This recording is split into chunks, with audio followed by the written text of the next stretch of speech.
The 2022 International Astronautical Congress has once again brought together thousands in the space sector. Entrepreneurs, governments, and artists from all over the world are here in Paris to discuss the latest developments in the industry. Stay tuned for more at this year's IAC. IAF Congress TV starts right now.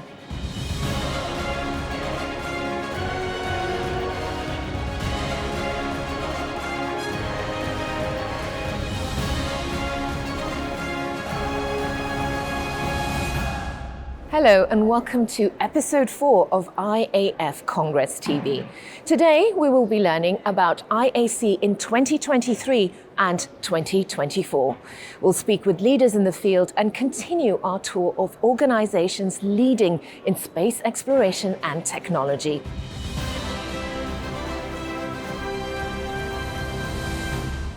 I'm now joined by Samadin Asadov, who is the chairman of the board of the Azerbaijan Space Agency. Thank you very much for joining us today. Thank you very much for inviting me, madam. So I'm going to start by asking you about how preparations for the event for the IAC in 2023 are going. Thank you for the question. Firstly, I would love to say that we are having a very wonderful congress here in the beautiful city of Paris. And I would love to thank the Federation and the CNES for having such a groundbreaking, record-breaking Congress. And we are finding it very useful. I'm sure all participants find it very useful. As a host for the next Congress, we are also doing our best for the participants of our Congress to have a best experience in our region. Azerbaijan government is giving lots of attention to the development of the space industry in Azerbaijan. Our president have personal interest into the space technologies, and Azerbaijan society appreciates the values that space brings to their ordinary lives. So as a host organization, we are enjoying the support from the government. This year there was established a special governmental committee consisting ministries and agencies from different part of the government. So they are really supporting as a Cosmos for having a nice, smooth, and very good Congress in Azerbaijan. So my vision is that people will enjoy coming to Baku and having a time in the Baku Congress. And what can people expect when they come to Azerbaijan for the conference? Well, first of all, Baku is a very nice city.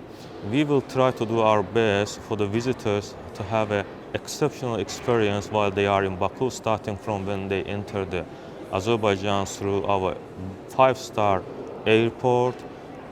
There are lots of 5-star, very stylish and beautiful hotels, affordable ones, boutique type of hotels.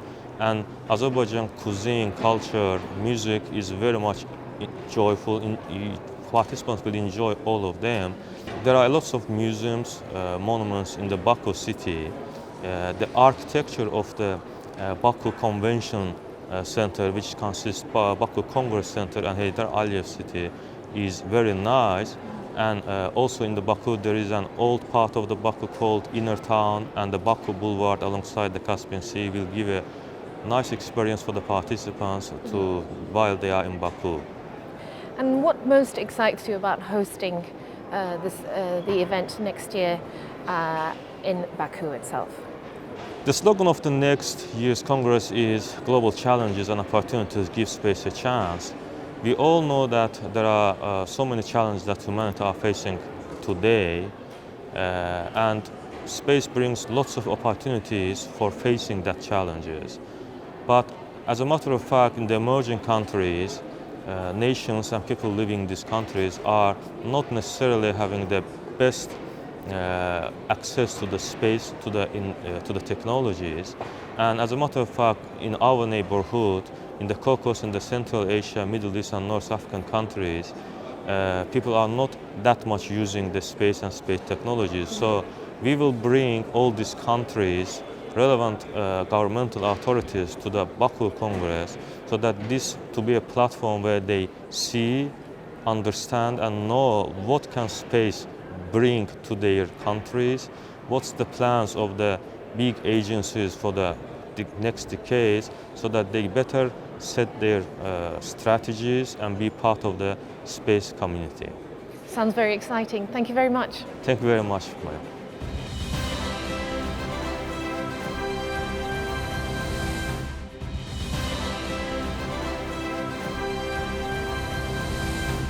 Joining me now is Michal Ashimimri, who is from the Saudi Space Commission. Thank you very much for joining us. Thank you for having me. Could you talk us through the main priorities for the Saudi Space Commission? The Saudi Space Commission is focused on growing its space sector, and also at the IAC, our goal also is to make connections and collaborations with other entities to find different people having the same interest with regards to subsectors within the aerospace industry, and then try to capitalize on that by forming relationships and networking with them, and then who knows, maybe having joint ventures and business opportunities. What has the Saudi Space Commission's involvement been at this year's IAC conference here in Paris? So the Saudi Space Commission has a large booth that kind of takes the visitor from the past to the present and the future to showcase that Saudi is not new to space, and we have had, and we also showcase several of the support entities that we have in Saudi and their efforts in space and in growing the space sector. We are also a platinum sponsor, and so we are proud of that, as well as we are actually sponsoring several emerging space country booths. And so we are really excited to be part of it, and we want to contribute significantly to the IAF and to the IAC today and then in the future. What excites you the most about the future of space exploration? For myself, in particular, as an aerospace engineer, what's exciting for me is the cislunar economy that will facilitate and enable missions to Mars. And so the technologies that will be developed, such as power technologies, mining technologies, to enable us to be able to live and do in situ resource utilization on the moon, which will allow us to have that as an analog so that we can prepare ourselves for Mars missions. Thanks very much for taking the time to speak to us. Thank you for having me. Thank you.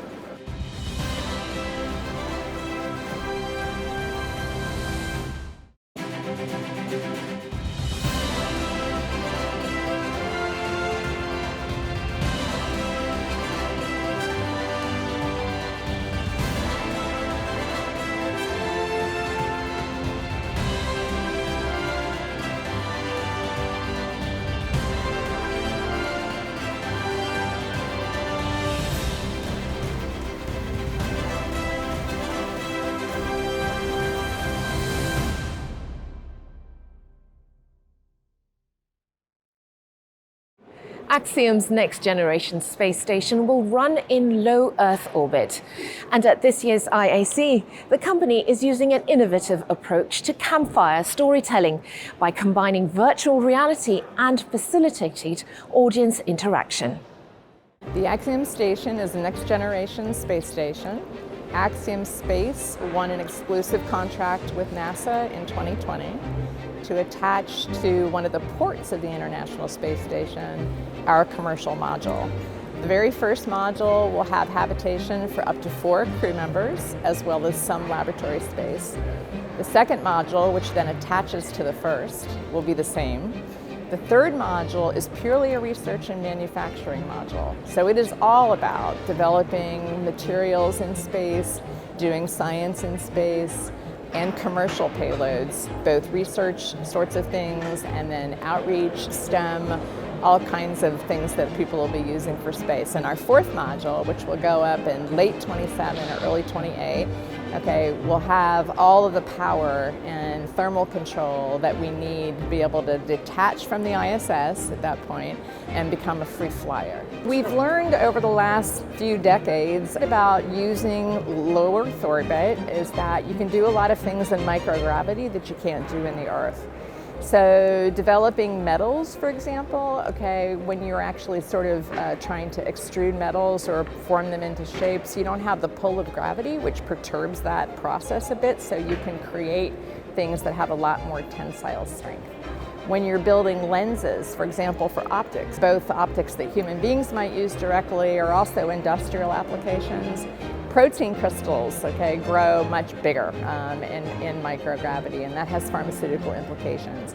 We've done tissue growth experiments in microgravity. So really what we've done now is just what's happened with the International Space Station. Of course, Axiom has partnered with NASA and very proud of that. But what's happened on the International Space Station with all of the international partners, 109 countries now that have collaborated on the ISS, is that they've laid this groundwork for what we're going to be able to do in space on this next generation station that has more capabilities. I think we haven't started to learn yet what we're going to be able to do, and the innovative kind of technologies and the sorts of breakthroughs I think we're going to find in space over the next 30 years is just going to be extraordinary. Hold on to your hats.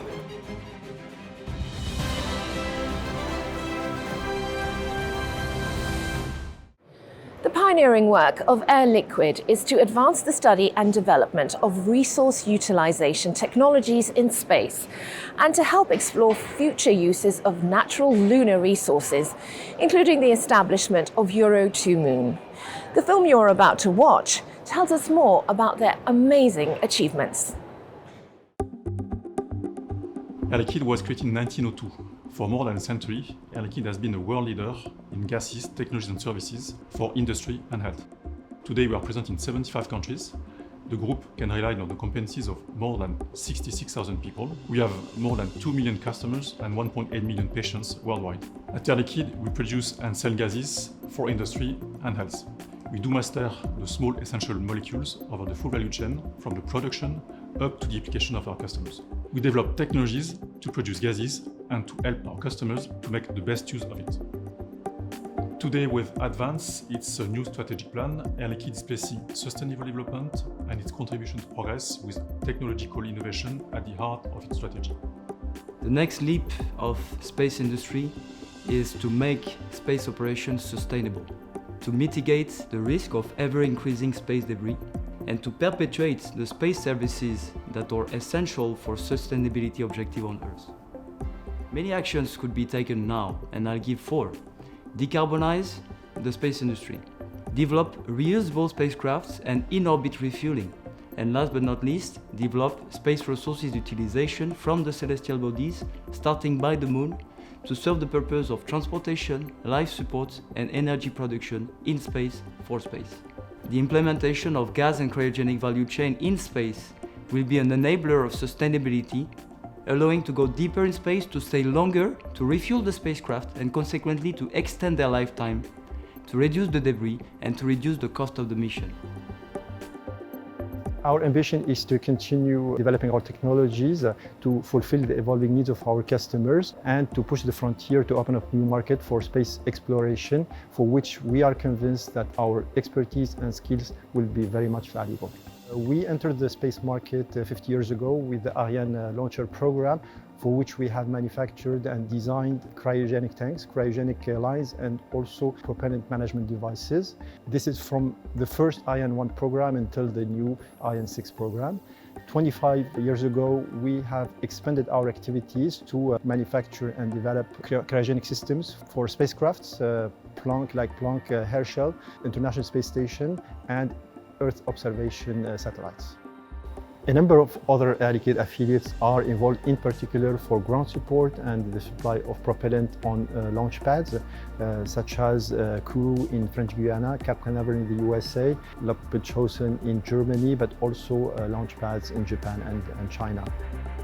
Concerning competencies available in our plant, of course we have competencies in terms of manufacturing and test in our workshop. So welding, control, and in addition we have the opportunity to perform some tests in our unique test center located in our plant, allowing to simulate the space environment in terms of cryogenic temperature, vacuums of course, and which allow us to perform some tests at our level for our product, either for the product of our customer.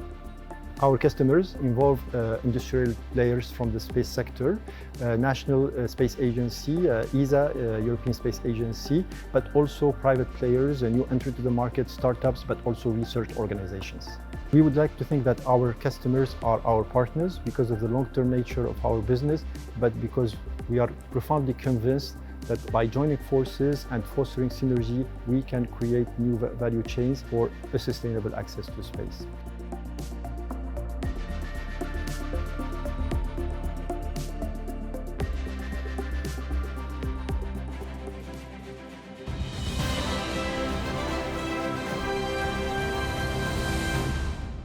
With their innovative space launch systems, universal stage adapters, and human landing systems, Dynetics is blasting off and past the competition in the race for human space exploration.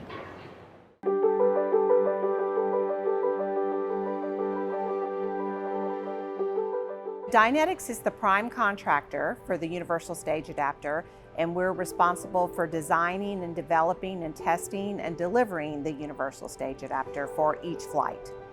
The Universal Stage Adapter, which is the adapter that sits between the exploration upper stage and the Orion crew vehicle, and it provides the communication pass between those two things, and also it houses the payloads as they travel into space. So we can take large payloads such as lunar landers or lunar gateway modules that will all be part of the cislunar environment. Here in Decatur at the Hardware Integration Facility, we accept all the panels and the components that are part of the USA, and then we assemble those together so that we can prepare them for their various test phases. And then after test, we get them ready to deliver for flight, and they are transported to the Kennedy Space Center. We're really excited about the role we've played in this important and historic mission for Artemis 1, this first launch. For the Artemis 1 flight, it's the development of the exhaust gas heat exchangers that are inside the engine compartment as part of the core stage, as well as the development of Core Stage Pathfinder that was used in the logistics planning and practicing from moving the core stage between different sites, as well as some other simulators and ground support equipment. The Pathfinder was a full-scale mock-up of the stage, and they used it to test the transportation paths that the stage would go from the Michoud facility to the Stennis Space Center down to Kennedy Space Center to prepare for launch. I think everyone's excited about our potential to return to the moon in as early as 2025 now. From Dynetics' perspective, we have been working on our lander concept, and we've spent a couple of years working with NASA on that concept, which provides some unique capabilities for both carrying crew and cargo to the surface. The Dynetics Human Landing System is essentially a pickup truck from lunar orbit down to the surface. It's very similar to the Apollo LEM in that it takes crew down to the surface of the moon, but this will be more capable. Not only will it take crew, but also a lot of cargo, and it will be able to go back and forth several times with a single vehicle potentially, but also stay for long periods and go to any part of the moon. So in order to be reusable for HLS, it means we have to be able to refill the propellant tanks and the consumables in lunar orbit. It's critical to do that because that enables us to drive down the cost long term.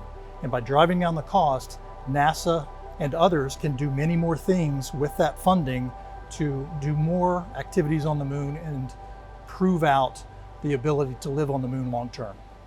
What's different than what happened in the Apollo days is that commercial industry does have the technology. We do have the ability to do that, but it's never been put together and actually demonstrated. So that's really what this program is about, is working with NASA in a partnership, but commercial industry is in charge of developing that system and then selling it to NASA as a service. I think the opportunity for both NASA and other commercial entities and customers for both human transportation as well as cargo is emerging, and we can foresee a time in the near future where there will be multiple customers that are looking to deploy cargo to the surface and also to extract materials from the lunar surface and return back to Earth. We expect to see a relatively steady cadence of Artemis missions later this decade. SpaceX is scheduled to go first in 2025 or 26. We hope that we'll be able to have the first landings in 27 and 28. And then hopefully just about every year, starting in the late 20s or early 30s, there'll be crew and cargo missions going. So the laser air monitoring system is part of the Artemis 2 launch, which will be the next launch. And then it will be in subsequent launches after that. And it is providing a low weight, low power, and small size capability for air monitoring that uses laser technology and is lighter weight, but can still have the accuracy that's necessary for monitoring the air in the Orion module. At Dynetics Leidos, we're honored to be part of the human spaceflight program. Being in this business requires talent. It requires the ability to develop and deliver to our customers at speed and scale. But I think the most important thing that it requires is to have people that are passionate about the mission. And it's very easy, quite frankly, to attract people to the mission of human spaceflight. And we're honored to be part of such a program that's so important to the future of our nation and the future of our world.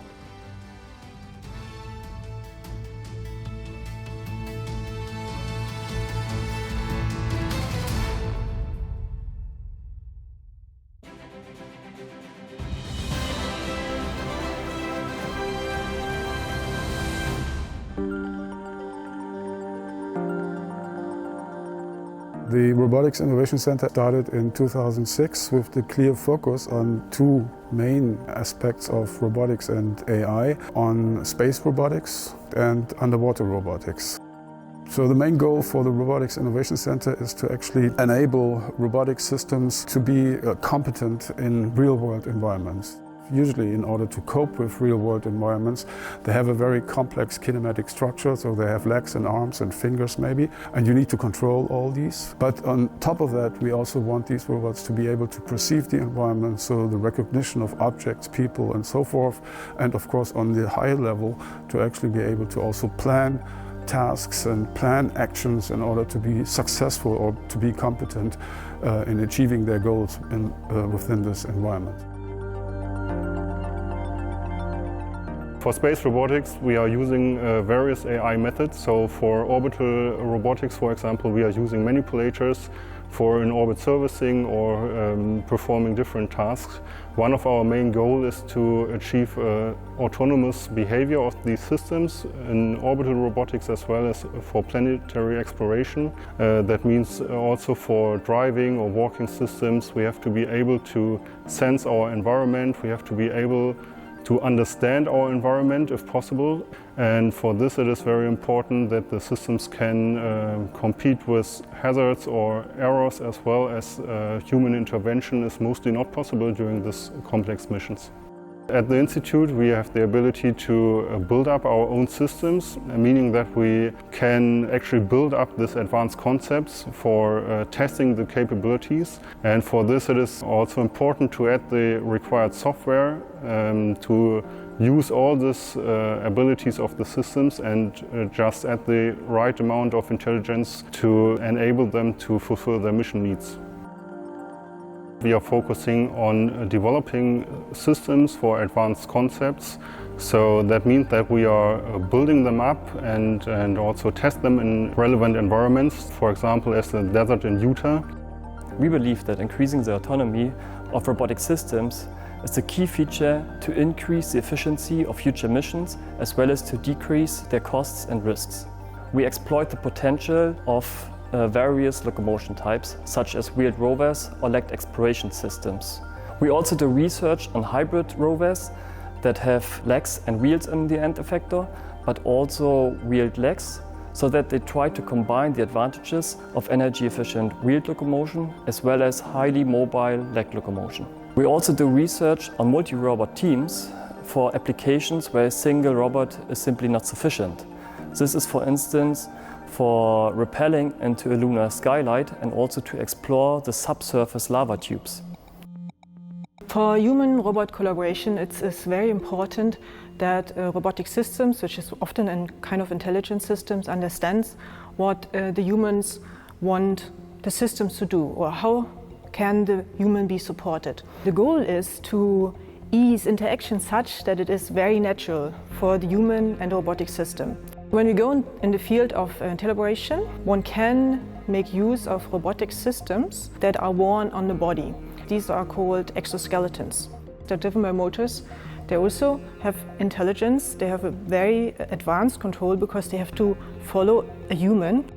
Such systems can also be used to give information back to the human. So for example, when a robot hits the stone, such a system can make you feel that, because you can transfer forces from the robotic system to the human body. Here at the Robotics Innovation Center, we have a large underwater test basin where we usually test our systems for subsea operations, but we can also use this basin for gravity compensated tests of space robots and space techniques. For example, when we have the interaction between a free-floating robot and a satellite or a rigid structure, the control algorithms can be similar, and we are able to transfer some of the knowledge that we gathered to space robotics. Other research that we conduct here is the research for using underwater robots that should go to the Jupiter moon Europa and there search for life. If there is life out there, it may be on the bottom of oceans. AI and robotics can enhance and support space travel because I think space is such a important but also such a dangerous and difficult environment for humans. So we are so fragile to go there. It takes a lot of precautions.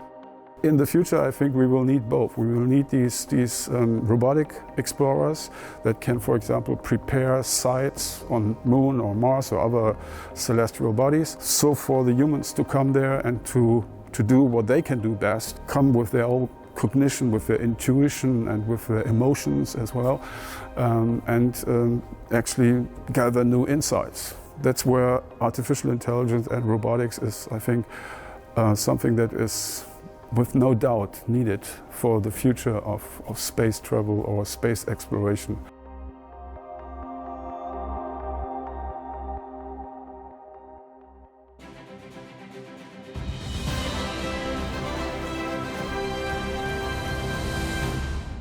And now let's learn about an innovative company providing unique human survival needs here on Earth and in space. Bonjour à tous. À Paragon, notre passion est de toujours repousser les limites de la survie de l'espèce humaine dans l'espace. Paragon a participé à toutes les missions habitées américaines depuis 1999 et nous continuons cette tradition aujourd'hui. À l'occasion de ce congrès, Paragon et moi-même sommes heureux de vous présenter notre entreprise, nos technologies et nos objectifs pour les prochaines années. Merci et à bientôt. Paragon's mission and what we provide really to the industry is life support in extreme environments. We keep humans alive, which means keeping them at the right pressure, having the right amount of oxygen, keeping them at the right temperature, and making sure they have the food and water to eat, and also the place to expel the food and the water at the end of the day. Paragon really exists to take humans out to the stars.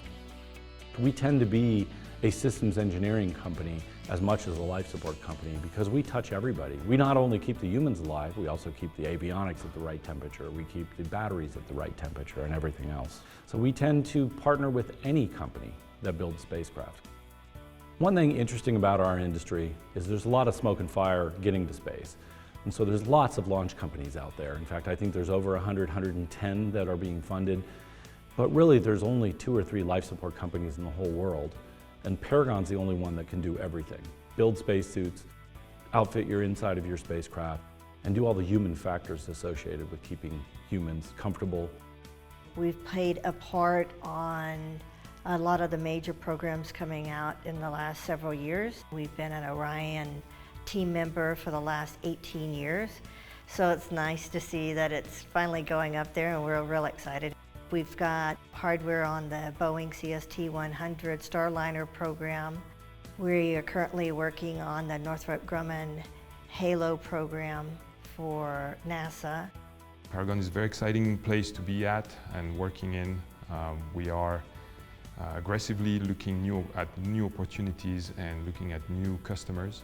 We've been successful at delivering significant equipment to a number of companies and partners. We're very proud to be able to provide all this space hardware at affordable cost, and we are capable of handling a number of technical difficulties. We're very versatile, and we're capable of developing new technologies on a very short time frame. We've been advancing technologies within in-situ resource utilization. So that's really focusing here on water collection, water purification, purifying out these non-water volatiles that are co-located with water ice on the moon. And we've been doing high-pressure water electrolysis as well, trying to generate hydrogen and oxygen to be used as either propellants or useful consumables for astronauts living on the moon. The Brine Processor Assembly, or BPA, was a technology launched to the International Space Station in February of 2021. That technology recycles water in space, recycling water from urine up to 98% of the water content. This is critical in achieving long space missions and reducing the amount of water that needs to be resupplied to various space stations. In the future, Paragon will provide this technology to our commercial customers developing new space stations. One of the projects we have here at Paragon is called our RACERS technology, and that's Regenerable Atmospheric Carbon Removal System. This is a technology that we developed starting from ground up at the IRAD level. It's identified new adsorbents that can remove CO2 and humidity more effectively than what's currently baselined on certain space vehicles. This technology allows us to provide a low energy, highly reliable system for both CO2 and humidity removal from closed environments. It's also beneficial because it can scale to different platforms. That's one of the main benefits here is we can also make this for a space station, but we can make it for a spacesuit or a space vehicle. So it really is an integrated product and something that we can apply to various platforms of Paragon's offerings. The X-Rad radiator panels are groundbreaking technologies allowing heat rejection to space. The patented technology is a response to the inefficiencies on the structural and thermal level of traditionally bonded radiators. We're expanding our operations in the life support area because we've had many years of experience in the portable life support systems. If you remember seeing Buzz Aldrin up on the moon with the big backpack on the back of their spacesuits, that's a portable life support system. That's what keeps them alive when they're out on the moon. Paragon's an award-winning company because we've been innovating for over 29 years now. And what's most exciting to me is what we're going to do next. We have pioneered new ways to do things in space. We've been flying in space since the 1960s, and a lot of it stayed static. Once it worked, you don't want to change something that works, but the world has to evolve. And so we innovate, and we innovate on a budget. And what's really exciting is our business territory is the galaxy. Anywhere humans will go, you need life support. And so we're a perpetual business. There won't be a time when we send humans to space without a life support system.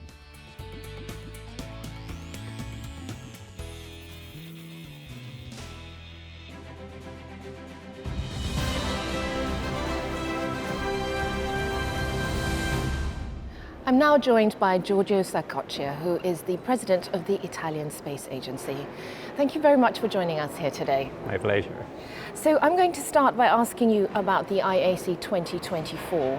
Where will it take place and when?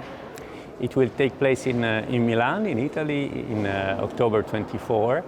And I think the perfect city in this moment to organize an event like IAC, because it's a very vibrant, commercially oriented, market oriented, future oriented city. So for us it was really the right choice at this point in time to talk about space, the evolution of space, to bring people together talking about sustainability of space activities, because Milan is a very sustainable and attentive city to the problematic of sustainability. So it's going to be the right place to organize a big event. And let's remind it, it's the 3/4 of a century edition of IAC, so we are very proud to host it there. And what are you most excited about for the IAC 2024? Well, I have to say it's also a symbolic moment for Italy. We will celebrate actually an important anniversary of the launch of the first Italian satellite, which was launched in '64. It is a moment when activities of space in Italy are really living a big renaissance. So I think it's really essential for Italy to be the gathering, say, of all the space professionals and stakeholders. And of course, we want to contribute to make even more space activities a reference for future growth and preparation of the future in general on our planet. And can you tell us about the Italian Space Agency's participation at this event today that we're attending? First of all, it's an extraordinary event that we are living today in terms of participation and organization, so well done by our French colleagues. Italy has always been a great participant to and support of IAF initiatives. We are, I think, the second contributors in terms of papers. And so as usual, and even more this year, we have a big booth, we have a lot of participants from the Defense Space Agency. We are using, taking advantage of the opportunity also to do a lot of networking, to talk about next programs. The agency is launching many new programs, so this is the right window and opportunity to talk about what you are doing and what you intend to do in the future. Giuseppe Caccia, thank you very much for your time. My pleasure.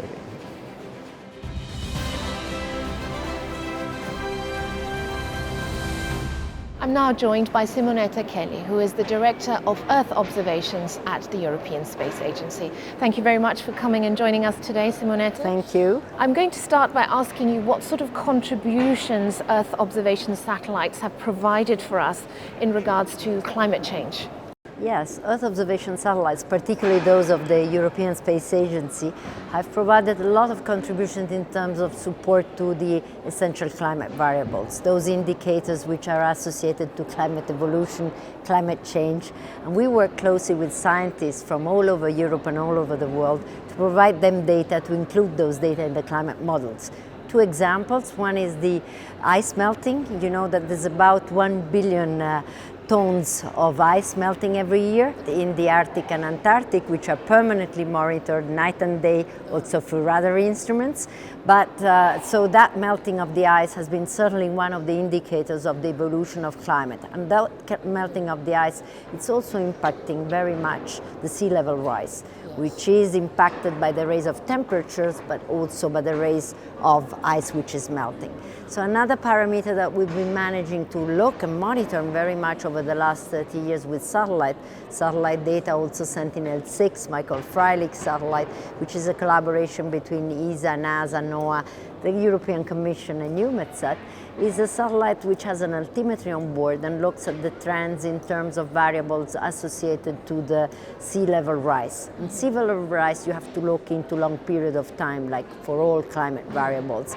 And those data integrate data and complement data from other missions, national and Europeans, which were previously available. They give us a trend currently which is shifting in terms of sea level rise from 3.5 millimeter per year into 4.8 as an average trend overall, which is quite worrying.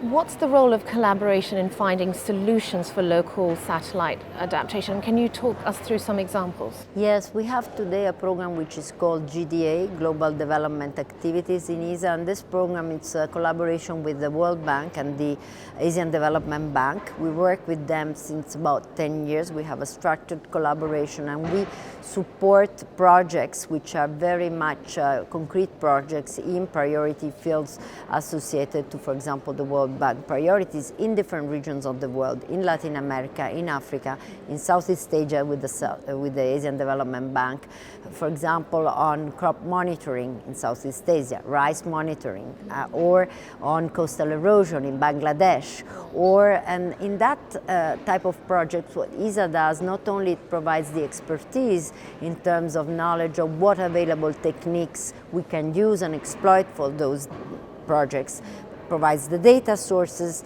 it provides the training, and also, of course, together with the partners locally, but also internationally, the visibility of those projects. And there we cooperate very much with GEO, which is another network of non-space actors, but environment actors, civil protection actors, over 100 countries that work to support and to integrate the use of EO data in the daily life of citizens.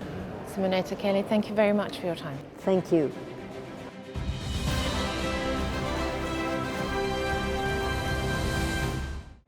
I'm now joined by Joseph Aschbacher, who is the Director General of the European Space Agency. Thank you very much for joining us today. Thank you for having me. I'm going to start by asking you what the ESA Ministerial Council is and what its goals are. Yeah, the ESA Ministerial Council is an event that takes place every 3 years on average, and it's really the moment where we define the future of space programs for Europe, because we are, through ESA, spending about 60% of all the public funding through the European Space Agency. That means all the activities that we are proposing to the member states will be subscribed at the ministerial conference, and really they are long-term programs which are of course running over 5 years, 10 years or even longer, depending of course on the activity we do. For example, we are having very interesting missions, first of all to look at our planet Earth, for Earth observation, climate change, climate monitoring, sustainability are top priorities, but also in launches, also in exploration. We're having very exciting proposals for the moon, participation on Artemis, of course, with the United States, but also having an infrastructure around the moon for navigation and telecommunication, just like on Earth, that you also can make phone calls on the moon between astronauts, or to direct the rovers or the infrastructure there, or to even transport large volumes of mass from Earth to the moon with a mission called EL3, European Large Logistics Lander, which will bring 1.5 tons of mass from the Earth to the moon. So very exciting missions, and it's really a mix of all the disciplines we have, but it is a very important moment for the European space community. What excites you the most right now about space exploration and activities? Well, space exploration is always exciting because there's so much happening. Of course, we just see the results coming in from the James Webb Space Telescope. Incredible science that we are seeing here. It's really eye-opening to look back to almost the Big Bang, 300 million years after the Big Bang. That means to see how the universe was created, but also other things like the Artemis mission. Europe is a very important partner with NASA to go back to the moon and, of course, bring the astronauts from the moon back on safely to the Earth through the European Service Module. But also exploration of the moon. There's a lot of new opportunities opening up, and Europe is part of it. Mars, we are having a rover called Rosalind Franklin, which we have been developing, and now we define the future of how this rover will be brought to Mars in order to drill under the Mars surface and look for traces of life, of past life. Or Mars Sample Return, again with NASA, where we will want to bring back a sample from Mars to Earth and analyze it and see what happened there and what we can find. So it's very exciting. Of course, the most exciting always in exploration are the astronauts, because they do experiments on the space station, but also they have a view of our planet, which is quite unique, and this is always very, very nice to hear. And can you talk me through the European Space Agency's participation at this year's IAC? Yeah, we are very present here. We have a wonderful stand. We are in many technical meetings where our colleagues are presenting science, technology, advancements, our plans for the future, results from the past investments. So it's our home turf here.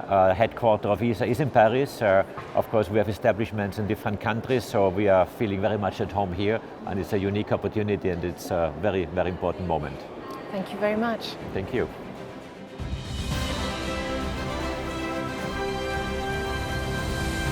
Honorable Ministers, Excellencies, distinguished guests, and dear space community, bienvenue à Paris.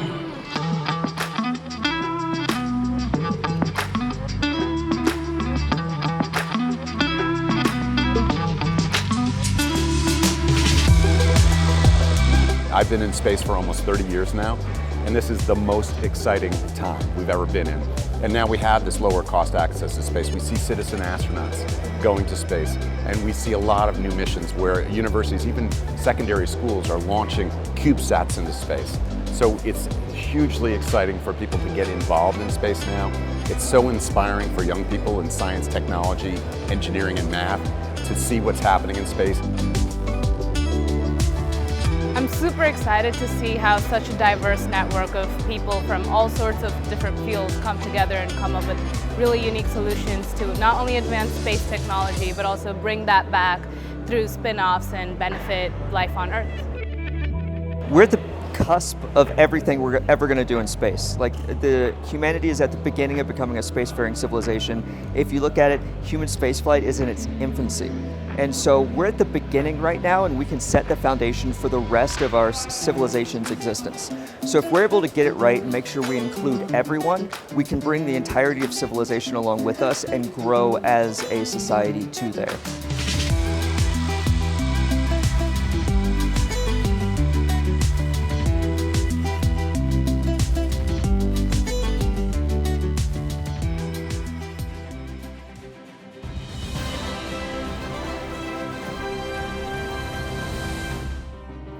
Thank you very much to all of you for tuning in to IAF Congress TV. We look forward to joining you again next year.